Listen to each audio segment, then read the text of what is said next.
L'actualité, mesdames et messieurs, demeure dominée par la question sur la révision ou le changement de la Constitution.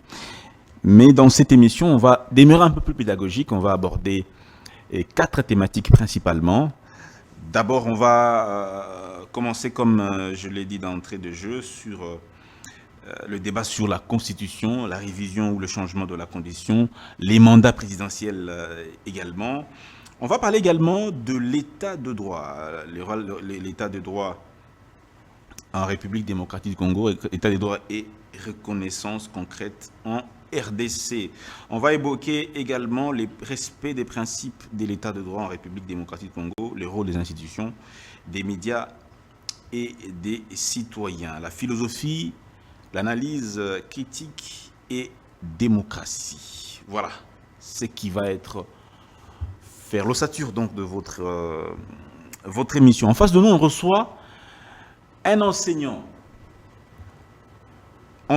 à l'Université des sciences de l'information et de la communication, ex-IFASIC, chercheur au Centre Perelman de philosophie du droit en Belgique.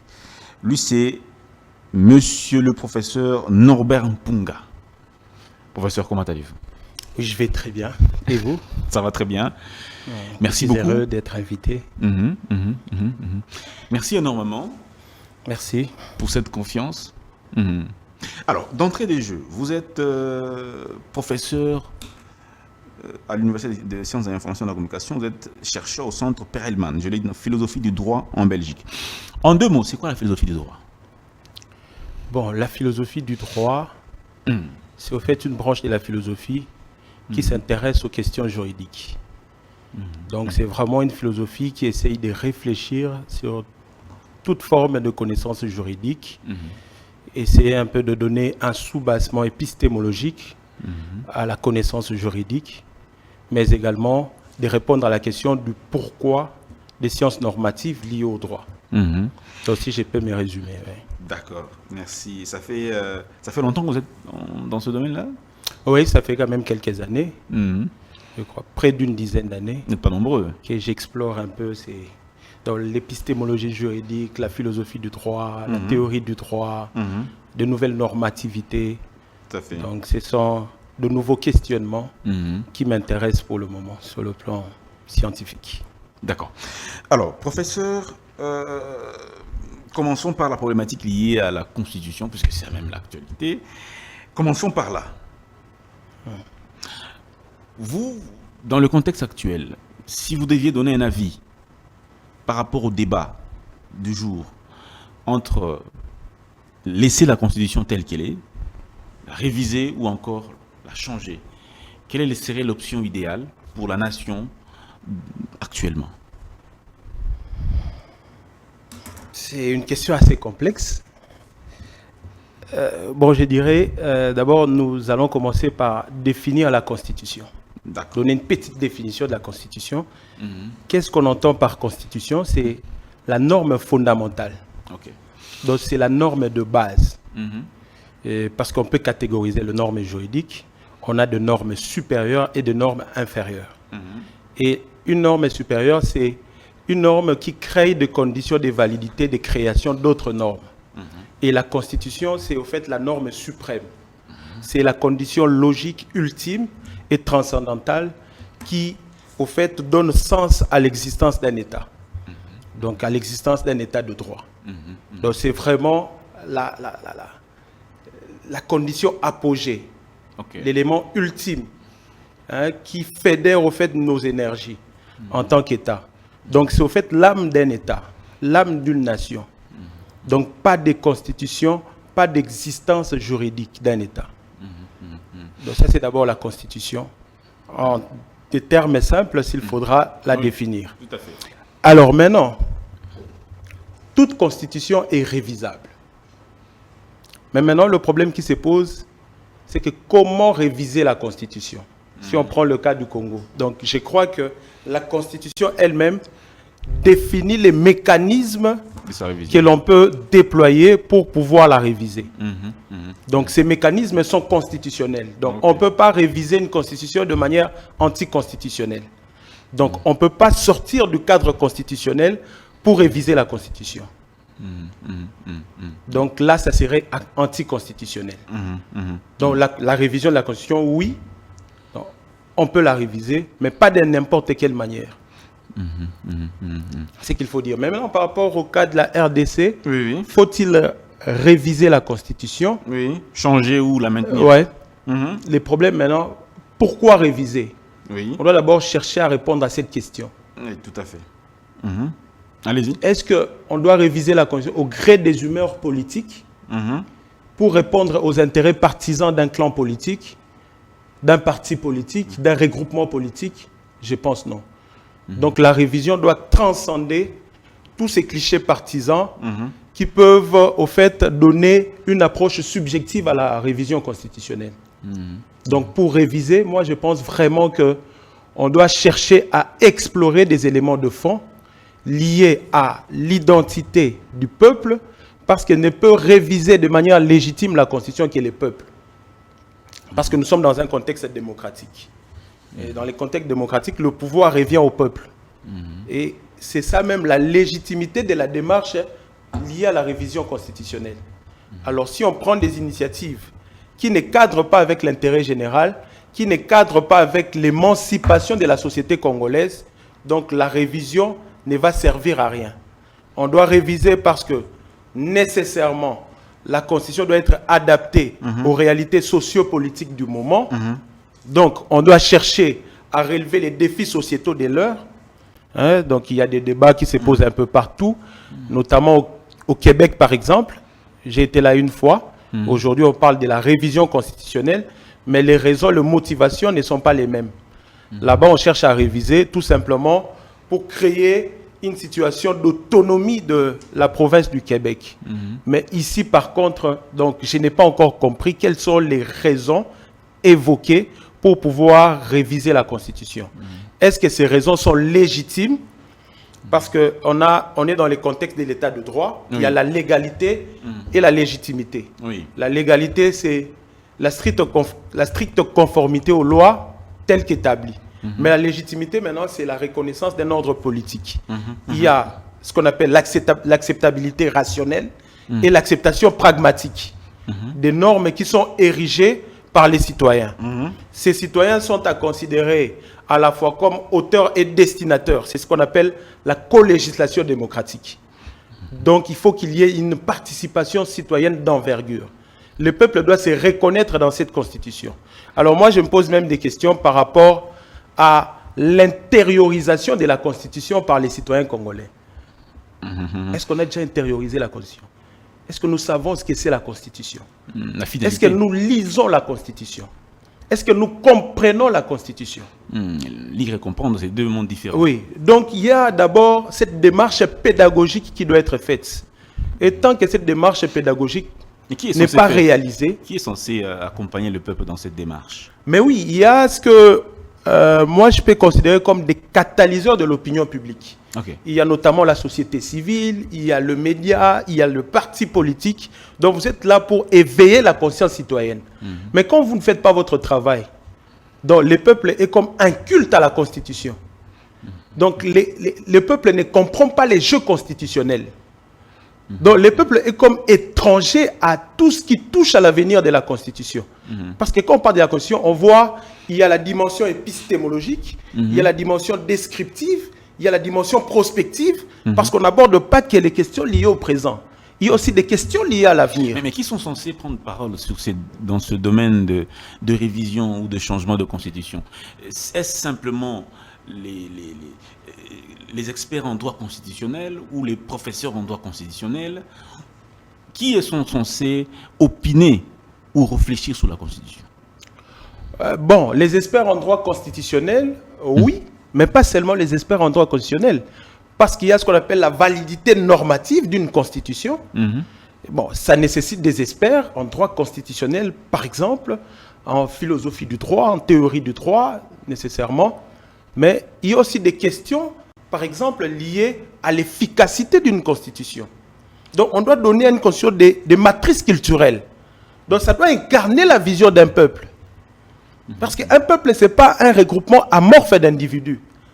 c'est au fait un groupe d'individus qui est constitué en corps. Et ce corps doit être homogène. Donc, être capable de développer une vision citoyenne par rapport à son bien-être, par rapport à son avenir, par rapport à ses intérêts intrinsèques et extrinsèques. Mais malheureusement, le problème n'est pas posé à ce niveau-là. Ici, quand on parle de la révision constitutionnelle, on considère que c'est lié à un groupe d'individus. Non, ça doit mobiliser tout un cerveau collectif au Congo. Donc, ça doit être une fédération des intelligences. Oui, oui. On a besoin des philosophes, on a besoin des juristes, on a besoin des sociologues, on a besoin des anthropologues, on a besoin même des médecins, parce qu'il y a des questions liées à la santé pour tous, qui se posent même par rapport aux enjeux constitutionnels. Donc il faut vraiment une fédération des intelligences à différents niveaux. Ce n'est pas qu'une question liée aux constitutionnalistes. Vraiment, je dois quand même essayer de préciser cet élément. Parce que beaucoup pensent que quand on parle de la révision constitutionnelle, ça ne concerne que les constitutionnalistes. Non. Quelle lecture faites-vous? Vous êtes enseignant en philosophie du droit, chercheur en philosophie du droit. Quelle lecture faites-vous de ce débat que nous avons actuellement dans notre pays? On voit des camps, des Congolais, certains sont pour, d'autres sont contre, d'autres encore sont en train de dire que la Constitution mériterait d'être revisée. Quelle lecture vous faites de ce débat-là que nous avons actuellement? Bon, je crois que le débat est maintenant très partisan. Il y a des gens aujourd'hui qui sont pour la révision constitutionnelle, mais qui hier étaient contre. Et des gens qui sont contre la révision constitutionnelle qui hier étaient pour. Donc, on a comme ça des sensibilités changeantes. Donc, il y a comme une sorte d'instabilité par rapport même à la prise de position qui nous pousse à aborder cette question liée à la révision ou non de la Constitution. Alors, on doit transcender ces clivages. Qui doit transcender? Qui doit transcender? Oui, ces clivages. Je crois que, bon, c'est les peuples de manière générale, mais également les gouvernants. Parce qu'on ne gouverne pas pour soi-même. Gouverner, c'est rendre service. Gouverner, c'est être au service des autres. Gouverner, c'est servir l'intérêt général. Et on doit gouverner de manière tout à fait démocratique. Donc c'est tout un art. Donc on ne doit pas viser ses propres intérêts. Parce que quand on vise ses propres intérêts, c'est comme si on est dans une sorte de politique du ventre. Or la Constitution, la révision constitutionnelle doit aller au-delà des problèmes liés à la prise du pouvoir et à sa conservation de manière autocratique. Ça doit vraiment viser l'intérêt suprême de la nation. Si cet intérêt est mis à l'écart, donc cette révision, vraiment, ça sera un désastre pour l'État. Donc on doit se poser de bonnes questions, des questions liées à la légitimité de la révision constitutionnelle. On ne peut pas non plus empêcher un camp de réfléchir, dire nous voulons une nouvelle constitution. C'est tout à fait démocratique également. C'est tout à fait démocratique. Et je dirais que la constitution que nous avons, ce n'est pas une constitution parfaite. Ça fait appel vraiment à une réflexion assez approfondie pour pouvoir chercher à réviser.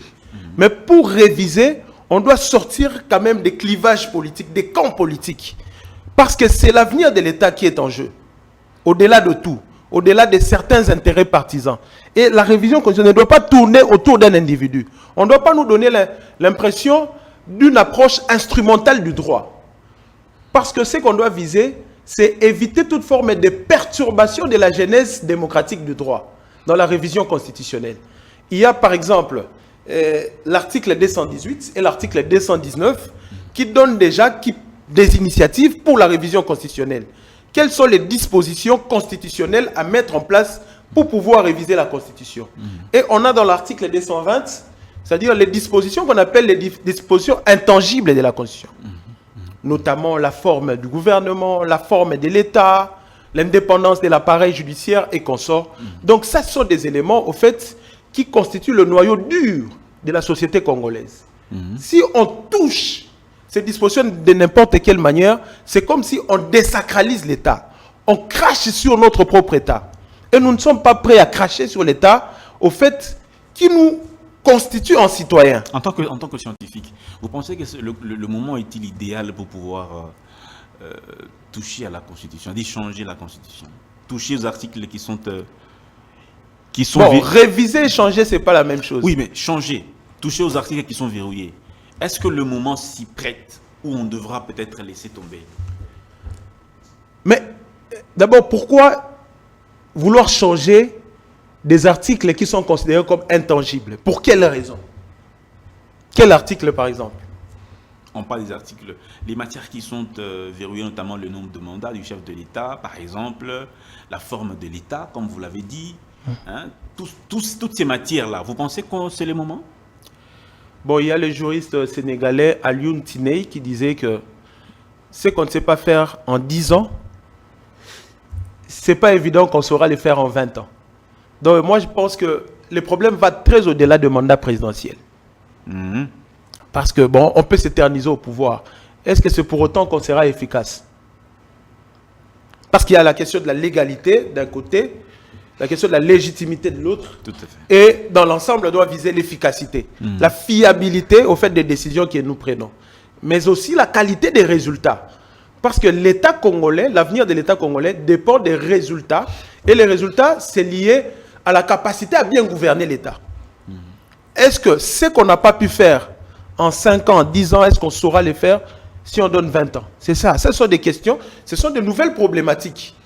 Hein, autour desquelles, au fait, nous sommes appelés à fonder notre réflexion en tant que citoyens congolais. Alors, professeur, on va avancer. Prenons une thématique un peu différente. Parlons justement de l'état de droit. Parce que l'état de droit est la question que je pose. Y a-t-il un lien entre le respect de la Constitution et l'état de droit? Oui. Je crois que l'état de droit, c'est d'abord un état qui est régi par le droit. Et le droit ici est vraiment considéré comme un moyen de domestication du pouvoir. Parce que le pouvoir politique, s'il n'est pas encadré, mais ce pouvoir politique peut causer de grands dégâts. Alors, le moyen d'encadrement du pouvoir, c'est le droit. Donc, dans un état de droit, nous tous, nous sommes régis par le droit. Nous tous, nous sommes soumis aux règles juridiques telles qu'établies. Mais ces règles juridiques doivent être établies de manière démocratique. Et comment établir ces règles juridiques de manière démocratique? Cela suppose une grande participation citoyenne. Cette participation citoyenne présuppose que les citoyens soient conscients des enjeux liés à la vie de leur nation, de leur société, de leur État. Si je prends le cas du Congo, par exemple, quand on parle de l'état de droit, donc il y a cette approche normative, donc un État qui est gouverné par des règles juridiques, et ces règles sont clairement établies, et nous tous, nous sommes appelés à nous soumettre à ces règles, mais il y a également les primats de la justice. Un État de droit, c'est un État qui vise la justice. Alors, viser la justice, c'est au fait donner aussi à l'appareil judiciaire les moyens de son fonctionnement, les moyens institutionnels, les moyens matériels, les moyens et tout autre moyen capable d'aider l'appareil judiciaire à dire véritablement le droit et à appliquer le droit. L'état de droit vise au fait un fonctionnement harmonieux des institutions. Déjà chez Montesquieu, nous avons ce qu'on appelle les 3 pouvoirs. Donc le pouvoir exécutif, le pouvoir législatif et le pouvoir judiciaire. Alors dans un état de droit, il faut qu'il y ait un équilibre harmonieux dans tout ce qui est lié à la séparation fonctionnelle de ces 3 pouvoirs. C'est-à-dire que chacun doit respecter le prérogative de l'autre. C'est-à-dire le pouvoir judiciaire ne peut pas être confisqué ou soit matraqué par le pouvoir politique. Donc, dans un état de droit, on réalise également que l'ordre politique est légitimement stabilisé par l'usage public de la raison. Donc, on doit utiliser la rationalité. Mais en regard de tout ce que vous évoquez, est-ce que le Congo rentre dans les mêmes critères? La RDC actuellement? La RDC? Oui. Je pense que c'est un cheminement, l'état de droit. Même dans des sociétés européennes, dans des sociétés américaines, l'état de droit ne s'est pas réalisé de manière automatique. Mais est-ce que nous sommes quand même en train de nous approcher? Nous sommes très loin des réalités? Non, moi je pense que vraiment, nous sommes très éloignés des principes démocratiques, des mises en place d'un état de droit.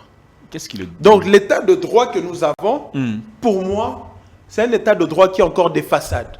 C'est vrai? Parce qu'on n'a pas suffisamment intériorisé les règles juridiques. Là, je parle vraiment de manière assez dépassionnée pour dire que il y a un travail sérieux à faire pour pouvoir réaliser la pertinence de la mise en place d'un état de droit au Congo. Qu'est-ce qu'on doit faire? Qu'est-ce qu'on doit faire? Qu'est-ce qu'on est censé faire? Qu'est-ce qu'on est censé faire pour réaliser cet état de droit, pour y parvenir? Qu'est-ce qu'on est censé faire? C'est une très bonne question. Il y a par exemple la question de la liberté. Et des gens oublient, c'est-à-dire que la liberté, par exemple, d'expression ne peut pas nous pousser à contrarier la liberté des autres, à offenser les institutions. Parce qu'il y en a maintenant qui profitent du fait que, bon, dans un État démocratique, on est appelé à s'exprimer librement. Ils profitent pour insulter même les autorités. Donc, c'est qu'il y a un problème. Il y a, au fait, un dysfonctionnement sérieux par rapport même à la compréhension que nous avons de l'État de droit. L'État de droit, au fait, quand on prend les principes même d'alternance, c'est une des tâches de la liberté dans une démocratie. Et la liberté, c'est le fondement normatif même d'une démocratie au sein d'un État de droit. Mais sommes-nous réellement libres? Tant sur le plan national que sur le plan international. Moi, je me pose des questions. Sommes-nous réellement libres? Sommes-nous tous égaux devant la loi? Bénéficions-nous des mêmes avantages étatiques en tant que citoyens? À vous de répondre. Oui. Est-ce que la méritocratie, par exemple, a-t-elle des places ici dans notre société? Aujourd'hui, par exemple, il faut être recommandé. Aujourd'hui, la politique a tendance à tout gérer. Et ça pose des sérieux problèmes, des sérieux dysfonctionnements. Il y a ce qu'on appelle le pouvoir administratif. Le pouvoir administratif aussi est appelé à être indépendant. Les juges sont-ils indépendants? Nous avons la Cour constitutionnelle. Est-ce que la Cour constitutionnelle exerce sa mission, ou soit ses missions régaliennes, de manière tout à fait impartiale? Est-ce que nous ne sommes pas dans une justice de 2 poids 2 mesures? Est-ce que si tu as un procès judiciaire, si nous avons un procès judiciaire aujourd'hui, entre un pauvre et un riche, êtes-vous sûr que le pauvre vraiment va gagner le procès? Donc il y a des questions que nous sommes censés nous poser par rapport à la mise en place de l'état de droit au Congo. Sommes-nous en train de reculer ou d'avancer? Les pays que nous avons hérités en 1960, est-ce que ce pays est encore fiable? Est-ce qu'il est encore viable? Est-ce que plus de 60 ans après l'indépendance, sommes-nous capables de dire que non, nous avons vraiment avancé? Aujourd'hui, on parle encore de la balkanisation. Aujourd'hui, encore des soucis d'électricité. J'ai fait quelques jours ici sans électricité. Aujourd'hui, encore des problèmes d'eau qui se posent, d'eau potable. Donc, il y a des besoins basiques qui ne sont pas encore résolus. Alors, penser directement comme ça à la révision constitutionnelle, on doit chercher à comprendre pourquoi. C'est pour répondre à quel type de soucis, à quel type de besoins. Donc, professeur, si je vous comprends bien, la Constitution a pour finalité le bien du peuple. Oui, l'intérêt général. L'intérêt général. L'émancipation sociétale des citoyens. Donc, si la Constitution pose problème, on peut la réviser ou encore la changer. On doit la changer pour l'intérêt général. Mais il y a aussi la dimension praxéologique. On peut changer. Mais si on n'applique pas, si on n'est pas habitué à appliquer la Constitution telle qu'elle, mais on peut beau changer la Constitution, il y a toujours des soucis par rapport à son applicabilité. Commençons déjà à appliquer ce qui existe. Mais tant qu'on a du mal à appliquer la Constitution, pensez-vous que si on change aujourd'hui, on va l'appliquer? Un professeur disait, soudainement, professeur disait que le Congo n'a pas un problème d'homme, plutôt le Congo n'a pas un problème de texte, mais plutôt un problème d'homme. Je crois que le Congo a le problème d'hommes et des textes. À la fois. Parce que ce sont ces hommes-là qui élaborent les textes. Alors, deux fois, ces textes sont élaborés à dessein pour pouvoir servir certains intérêts partisans. On a parlé même de la constitution des belligérants. Donc, il y a des choses qui ont été comme ça distillées pour pouvoir élaborer cette constitution. Donc, on doit aussi réclamer notre autonomie. Il y a des choses qui doivent être repensées Donc la révision, oui. Mais on ne peut pas réviser de n'importe quelle manière. On va réviser pour répondre à des questions de fond. À des questions liées au fait à notre vécu culturel. Des questions liées à notre dynamisme sociétal. Des questions, par exemple, liées aux enjeux politiques de l'heure. Le chef de l'État disait qu'il va il compte mettre en place un groupe multidisciplinaire des scientifiques censé réfléchir sur la Constitution. Est-ce une bonne initiative? L'initiative paraît bonne en soi, mais ça c'est en apparence. Mais il faudra maintenant voir quels sont les contenus que l'on va aborder par rapport à ce type d'approche. Est-ce qu'on met, on met en place une équipe multidisciplinaire pour pouvoir réviser, en vue de réviser, ou parce qu'il faut réviser? Réfléchir d'abord. Est-ce qu'il faut réviser ou changer? Mais la réflexion, ça c'est une activité permanente. Hein? Ça n'a pas de répit, la réflexion. Donc même si on révise, on va continuer à réfléchir sur la Constitution. Mais moi je pense qu'il y a des problèmes primordiaux qui ne doivent pas nous échapper. Tels que? Mais c'est ça, je viens de les évoquer. Des problèmes liés à la pauvreté, les problèmes liés aux infrastructures, des problèmes d'électricité, des problèmes d'eau. Donc, il ne faut pas donner l'impression comme si l'unique priorité aujourd'hui, c'est la révision constitutionnelle. Donc, moi, je pense qu'il y a une pluralité de priorités. Il faudra chercher même, s'il faut nécessairement réviser la Constitution, donc ça doit répondre aux priorités majeures de l'État congolais. Je prends par exemple le cas de droits et libertés fondamentaux. Ces droits et libertés fondamentaux doivent être garantis par la Constitution. Mais marcher sur ces droits, au nom d'une quelconque révision, ça poserait problème. Donc la teneur de rationalité qui doit sous-tendre toute initiative liée à la révision constitutionnelle doit nous pousser au fait à faire des choses de manière correcte, de manière juste, de manière rationnelle, pas de manière passionnelle, pas de manière individuelle. On ne peut pas chercher à privatiser la Constitution. La Constitution appartient à nous tous Congolais. Ça n'appartient pas à un seul camp politique. Donc, sinon, cette révision risque d'être impertinente. Ça ne va pas répondre aux vrais enjeux. Ça serait une révision de façade. C'est ce qu'il faut éviter. Donc, si on doit réviser, ça doit être pour des raisons strictement objectives, rationnelles et sociétales. Alors, on va prendre un autre aspect, puisque nous parlons de beaucoup d'aspects, hein, professeur. Parlons de votre domaine, la philosophie. La philosophie, vous dites la philosophie du droit. Comment l'analyse philosophique contribue-t-elle à la stabilité et à l'équilibre de la société, notamment dans le cas de notre pays? Je prends le cas peut-être de la démocratie, de l'état de droit. Ce sont des inventions originairement philosophiques. C'est parce que les gens ont décidé de cogiter autour de ces questionnements qui taraudent au fait notre vie sociétale, qu'on a mis en place un certain nombre de réalités pour pouvoir donner sens à notre vécu quotidien de manière tout à fait existentielle. Donc la réflexion philosophique est très importante pour la bonne marche d'une société. Donc un peuple qui ne réfléchit pas, et on l'a toujours dit, heureux le peuple qui danse et qui chante. Or la réalité n'est pas celle-là.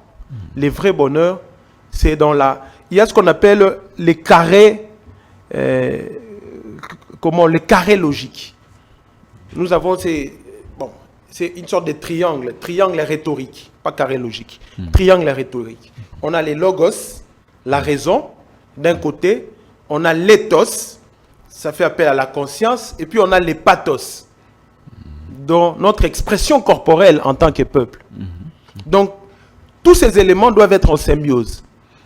Tous ces éléments doivent être équilibrés. Et cet équilibre vital est notamment alimenté par la philosophie. Donc un philosophe, je prends d'ailleurs Platon le disait, c'est quelqu'un qui a, au fait, un sens élevé du bien, du vrai, du beau et du juste. Donc, il ne voit pas les choses par rapport à lui-même. Donc, il a, au fait, une approche anticipative. C'est un peu comme une lampe pour sa société. Il fait réfléchir par rapport... Donc, il anticipe les événements. Donc, il pousse les gens à ne pas agir par contrainte aux événements. Quand on réfléchit, comme un philosophe, est-ce qu'on se dit que le modèle de démocratie qui est appliqué chez nous, dans notre pays, ce modèle est-il adapté à nos réalités coutumières, à nos réalités locales, à nos réalités de tous les jours, quoi, en tant que peuple africain? Est-ce que ce modèle est-il adapté? Ou on doit repenser notre manière de vivre la démocratie, de vivre la gouvernance? Nous devons nous approprier la démocratie. Donc, créer d'abord des conditions, des possibilités de la mise en place d'une vraie culture démocratique, d'une vraie participation citoyenne. Vous savez, quand on définit un citoyen, on donne quand même quelques éléments liés à cette définition. Premier élément, un citoyen, c'est quelqu'un qui a la conscience éclairée d'appartenance. Il appartient à son État et il a cette conscience-là. Il n'est pas qu'un simple habitant. Donc, premier élément, conscience éclairée. Quand on parle de la conscience éclairée, mais éclairée par quoi? Par la rationalité. Éclairée par la raison. Donc, ça fait appel aux enjeux éducatifs. Sommes-nous suffisamment éduqués pour nous approprier ce qu'on appelle, cette denrée rare qu'on appelle la démocratie? Ou nous subissons une démocratie qui n'a rien à voir avec nos réalités sociétales? Premier élément. Deuxième élément par rapport aux citoyens, c'est la capacité contributive. Donc un citoyen doit être capable de contribuer au bien-être de son État. Donc il n'est pas là de manière passive. Donc un citoyen ne doit pas jouir de manière passive de ses droits.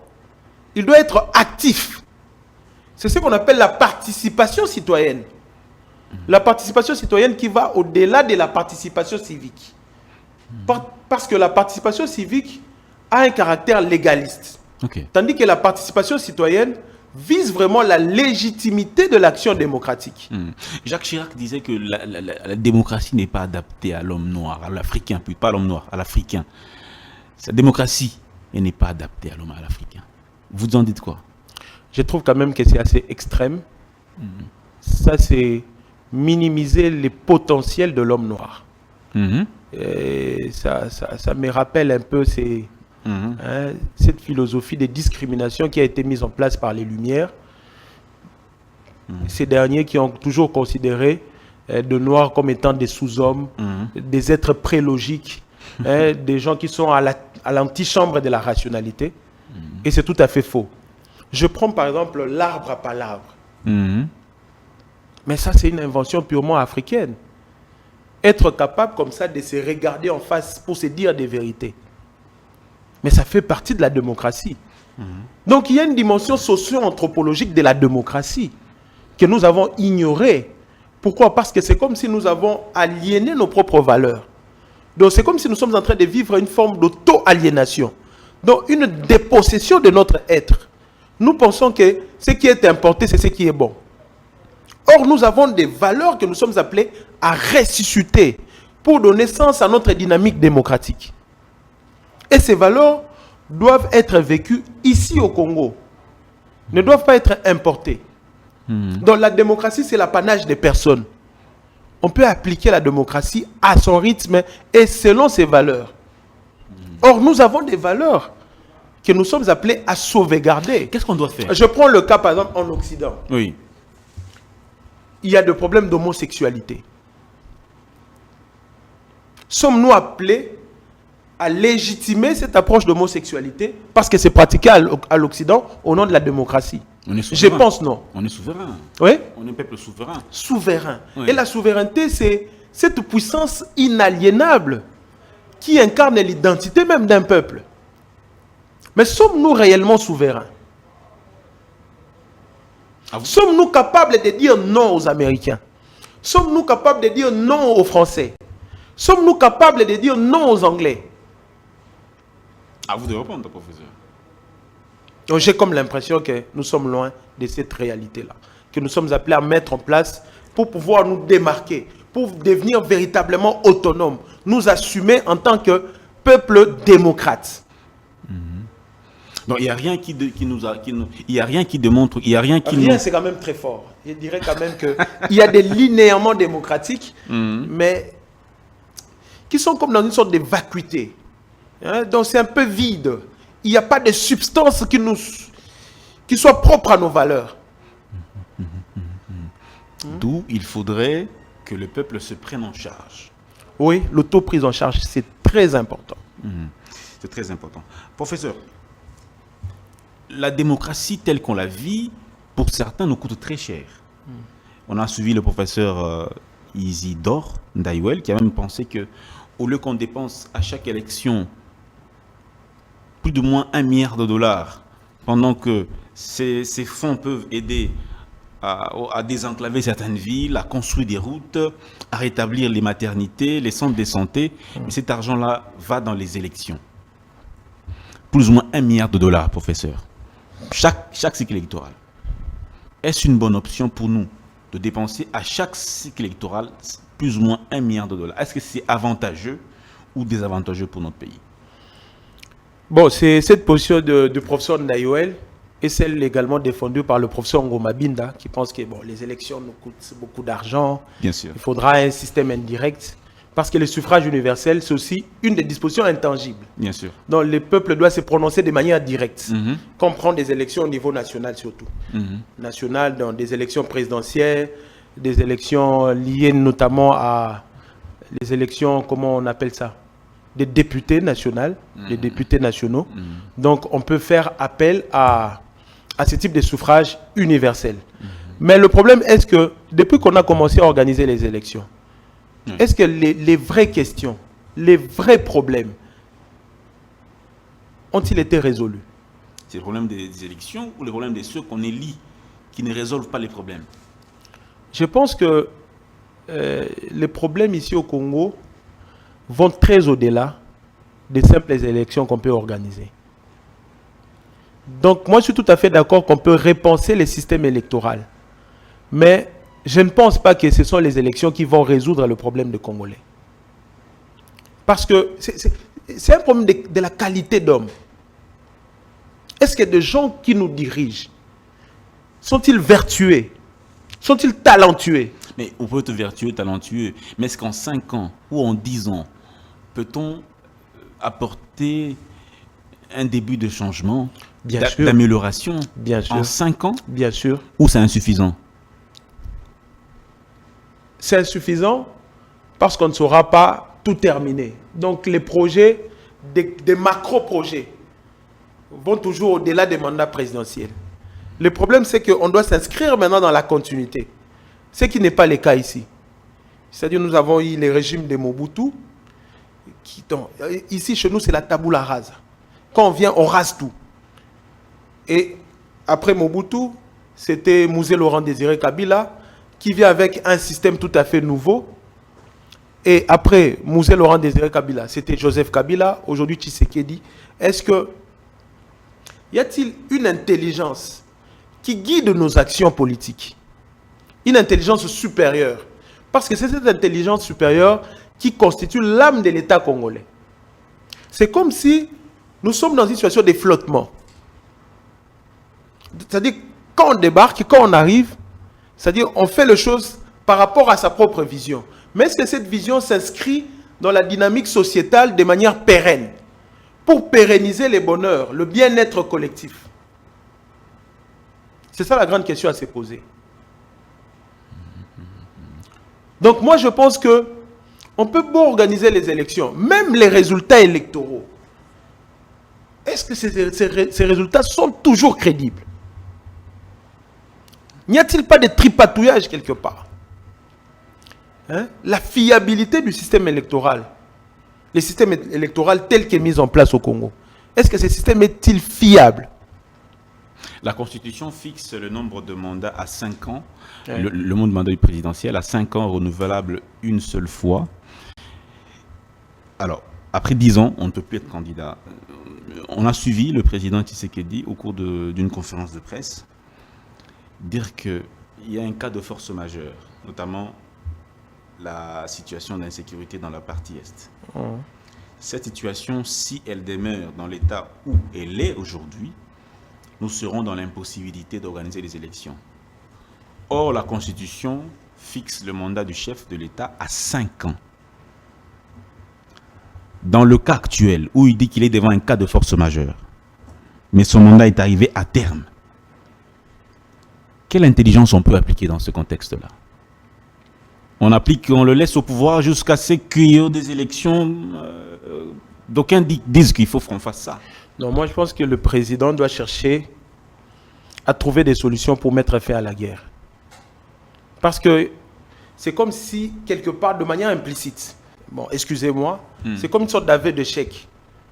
C'est comme si il disait au peuple que non, la guerre ne va pas se terminer. Alors dire que la guerre ne va pas se terminer, tout en étant, au fait, l'autorité suprême, les garants de la nation, quelque part, quand même, ça me met en difficulté.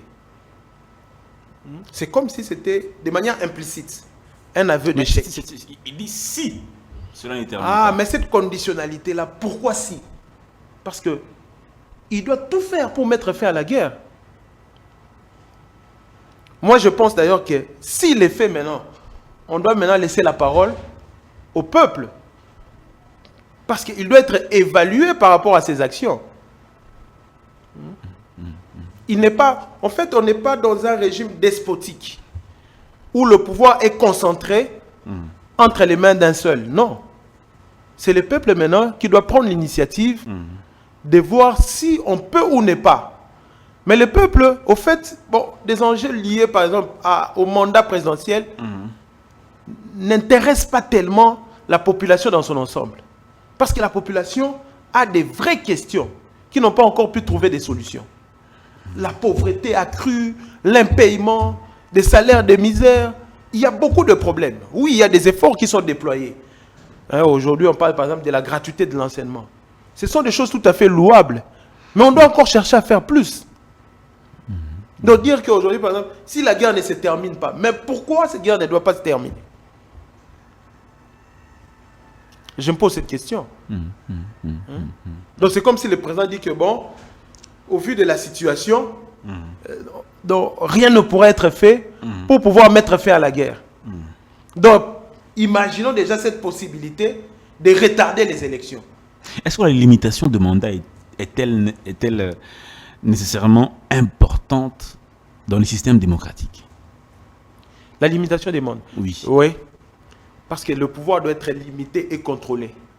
Si on commence à exercer le pouvoir de manière illimitée, donc ça crée une situation comme ça d'incontrôlabilité. Ça, c'est comme si on était dans un état de police. Ce n'est plus un état de droit. Est-ce que ça n'a... Il y a des avantages pour le peuple que le mandat soit limité. Bon, parce que beaucoup prennent des cas d'exemple des pays où on a eu des dictateurs qui se sont pérennisés au pouvoir. Cette pérennité a quand même, selon certains, permis à ce que le pays puisse connaître un certain élan de développement. La question qu'on se pose maintenant, doit-on avoir un monarque éclairé ou avoir une démocratie de façade qui ne permet pas justement le développement du pays? Mais qu'est-ce que vous entendez par démocratie de façade? Oui, parce que c'est ça, c'est les contenus qu'on donne à cette démocratie qui fait de cette démocratie la démocratie de façade. Je prends le cas de l'UDPS, Union pour la démocratie et le progrès social. Mais est-ce que ce parti est-il véritablement démocratique? Posez la question. La démocratie doit obéir à une certaine radicalité. C'est ce qu'on appelle la démocratie radicale. C'est-à-dire que des choses que je vous impose, je dois aussi me les imposer. Mais quand on prend le fonctionnement de nos partis, ce n'est même pas l'UDP simplement. De tous nos partis politiques, les MLC, l'UNC, le PPRD dans le passé, est-ce que ces partis sont-ils gérés de manière démocratique? Comment peut-on demander à quelqu'un qui n'est pas démocrate d'appliquer la démocratie? Donc moi je pense qu'on doit aussi chercher à refonder nos partis politiques, en donner un soubassement doctrinal, épistémologique, idéologique à nos partis, Mais j'ai comme l'impression que non, on pense que bon, on va conserver le pouvoir pour les conserver. Et des questions de fond liées par exemple au renforcement de capacités citoyennes par les biais de partis politiques, par les biais de médias, par les biais de la société civile, ces questions semblent être esquivées. C'est ce que moi, je constate. Alors, vous constatez que la démocratie, la limitation de mandat, le pouvoir politique ne sont pas bien comprises par la population, par l'opinion. Par l'opinion. Parce que il y a des organes qui doivent servir de piliers démocratiques qui ne font pas véritablement leur travail. Donc la population aujourd'hui n'intériorise pas tous ces enjeux. Donc c'est comme si on se sert de la population de manière tout à fait instrumentale pour des fins qui n'ont rien à voir avec le bien-être de la population. Ça, c'est l'impression que ça donne. Parce que mandat présidentiel, mais oui, on doit nous dire, bon, s'il faudra maintenant révisiter les mandats présidentiels, ça serait pour quelle finalité? Quelle est la dimension téléologique que l'on donnerait à une telle démarche? C'est quoi le rôle du citoyen, selon vous? Vous avez un peu joué quel rôle dans cette démarche, dans cette dynamique politicienne? C'est quoi le rôle du citoyen? Le rôle du citoyen, c'est de rester éveillé, de participer à la vie démocratique. Et comment participer à la vie démocratique? Mais en déléguant son pouvoir à des représentants que lui-même, les citoyens choisissent librement. Parce que des fois, beaucoup de citoyens se plaignent. Nous avons voté un tel, mais on a proclamé quelqu'un d'autre. On doit chercher un peu à savoir pourquoi cette opacité.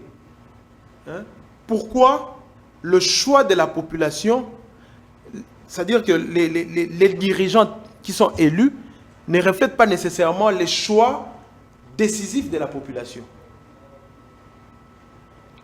Et puis la reconnaissance de l'ordre politique tel qu'établi, la légitimité de l'action démocratique, ça c'est encore le rôle du peuple.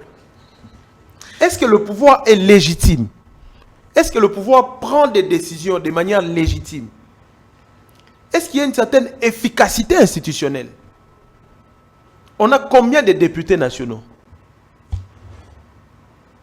500. 500 députés nationaux. Combien touche un député national? Je crois que c'est aujourd'hui un sujet tabou.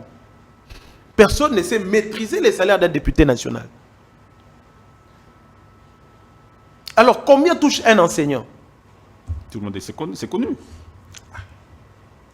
Mais vous allez vous rendre compte que l'écart est très criant.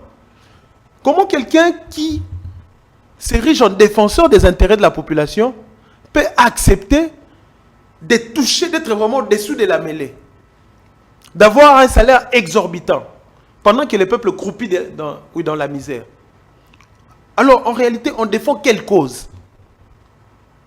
Est-ce que les députés défendent-ils leur propre positionnement politique, leurs propres intérêts, ou ils sont véritablement au service du peuple? Professeur, on doit terminer. On nous annonce qu'on a comment épouser toutes nos minutes. Okay. Dans ce temps actuel, dans ce contexte, si vous deviez regarder, fixer la caméra qui est juste là, donner quelques suggestions à la nation, que diriez-vous?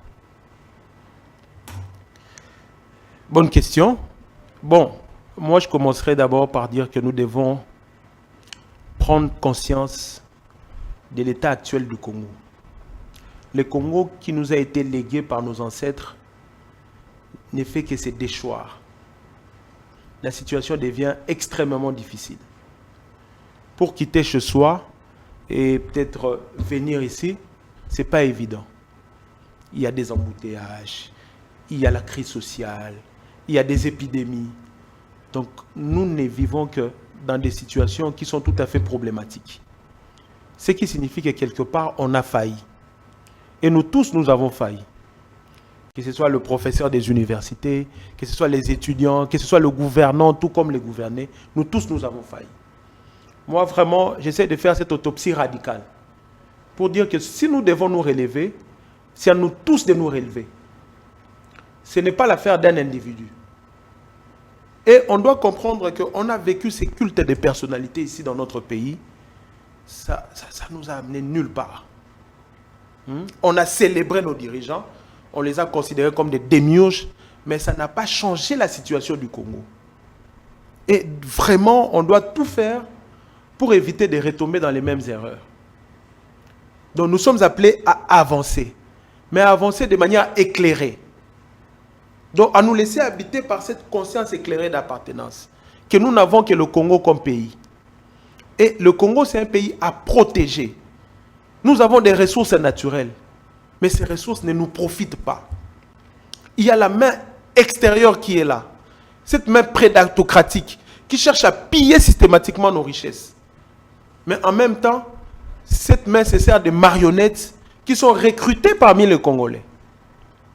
Vous allez vous rendre compte que les différentes guerres que nous avons connues cachent quelque part une sorte de trahison de nous-mêmes Congolais. Donc nous avons cette facilité de trahir le Congo pour un poste ministériel, de trahir le Congo pour de l'argent. Donc il faut vraiment un déclic, un changement profond de mentalité. Donc c'est comme si nous sommes dans une société pathologique qui a beaucoup de maladies. Donc c'est une société à repenser, à soigner. Mais quel type de soins apporter pour changer les choses? C'est à nous maintenant de chercher à réfléchir davantage pour pouvoir mettre en place un nouveau système institutionnel qui va au-delà des approches purement individuelles, des approches purement partitocratiques. Donc on doit parler intérêt-nation, pas intérêt individuel. Intérêt-nation, pas intérêt individuel, je ne sais pas, mais j'ai comme l'impression que on était carrément en train de finir l'émission, mais on nous a ajouté quelques minutes. Ok. Je ne sais pas si vous êtes partant qu'on poursuive ou qu'on puisse... Il n'y a pas de problème, on peut poursuivre. Ouais. D'accord. Alors, professeur, parlons, on est en train, justement, on va continuer avec dans ce rôle. Parlons maintenant des rôles des institutions et le rôle des médias et des citoyens. Quel rôle les institutions publiques doivent-elles jouer dans la consolidation de la démocratie dans un RDC? Je crois que chaque institution est appelée à faire son travail. Le travail, par exemple, je prends le cas du pouvoir législatif. Le pouvoir législatif est là pour légiférer, pour contrôler l'action gouvernementale. Est-ce que ce travail de contrôle parlementaire est-il exécuté de manière tout à fait rationnelle, de manière tout à fait efficace? Je prends le cas de l'appareil judiciaire. Est-ce que l'appareil judiciaire aujourd'hui est-il véritablement indépendant? Est-il véritablement autonome? Est-ce qu'on peut dire le droit sans être contrarié par une main politique, sans recevoir des instructions d'ordre politique? Donc j'ai comme l'impression que nous sommes dans une sorte de féodalité et nous sommes appelés au fait à chercher à nous démarquer, à chercher vraiment à prouver que nous sommes aujourd'hui des majeurs. Donc nous sommes capables de nous servir de notre entendement pour avancer démocratiquement, pas pour reculer.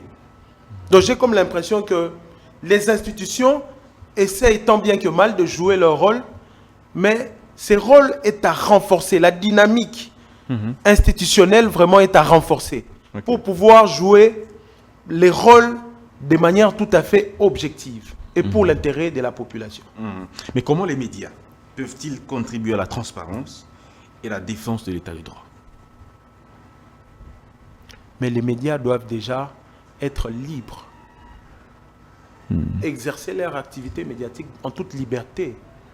Les médias sont à considérer aussi comme des catalyseurs de l'opinion publique.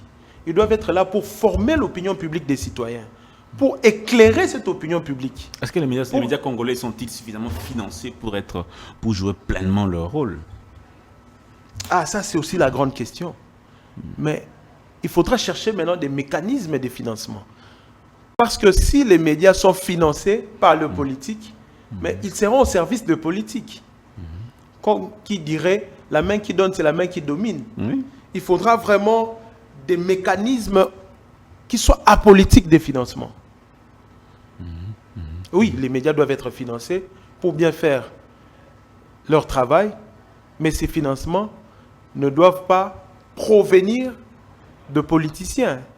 Ces financements doivent être fixés de manière tout à fait légitime. Donc aujourd'hui, les médias congolais ne sont pas en train de jouer leur rôle comme il se doit. Suffisamment. Il y a des médias qui essaient de se démarquer, qui sont faits dans cette approche pédagogique. Mais moi, je trouve que bon, c'est vraiment à renforcer. De façon générale, les médias congolais sont en train de se réinventer ou sont en train de jouer un rôle contraire, un autre rôle. Quelle est votre appréhension par rapport aux médias? On parle des médias traditionnels, peut-être aussi des médias sociaux. Ouais. Là, vous parlez des médias traditionnels ou de... Un peu de façon générale, les médias traditionnels et les médias sociaux. Bon, moi, je pense qu'il y a trop d'amalgame. Il y a des gens qui ne sont pas tout à fait professionnels, qui ont maintenant investi, intégré les médias au Congo. C'est ça tout le problème. C'est-à-dire qu'on ne peut pas confier comme ça de telles missions médiatiques à des gens qui ne sont pas suffisamment formés. Donc, il faudra vraiment chercher à assainir l'environnement médiatique. Et j'ai comme l'impression que cet assainissement tarde à venir. Alors, professeur, on va terminer, on va complètement finir. Je crois qu'on a pris suffisamment de temps. On va finir. Faudra-t-il une collaboration entre, d'une part, les médias, les institutions et aussi la population, les citoyens eux-mêmes, pour l'intérêt, contribuer à favoriser cet intérêt général de la population? Oui, la collaboration, oui, parce qu'on est dans cette philosophie de l'intersubjectivité. Donc, on ne vit pas pour soi-même, on vit aussi pour les autres. Donc, il faut qu'il y ait ces interactions sociétales, c'est tout à fait important. Ouais. Mais en même temps, je me dis, cela ne doit pas nous faire oublier le rôle que chaque instance est appelée à jouer. D'accord. Ouais. Merci beaucoup, professeur Norbert Mpunga. Vous êtes, je vais rappeler, chercheur, je l'ai décrit ici, chercheur au Centre Perelman de philosophie du droit en Belgique. Vous êtes enseignant à l'Université des sciences de l'information et de la communication, ex-IFASIC. Et donc, merci beaucoup. Merci beaucoup. Merci énormément. Monsieur Dan. Merci énormément. On va donc vous dire au revoir. On espère que ce ne sera pas la dernière fois. Chaque fois que vous passerez ici à Kinshasa, vous allez nous... Ce ne sera pas la dernière fois. Donc, chaque fois que vous allez m'inviter, je serai là. Merci énormément, professeur. Merci également à vous, chers téléspectateurs. Voilà, vous allez vous-même tirer vos leçons de cette émission. Allez, on va se dire au revoir. À très bientôt.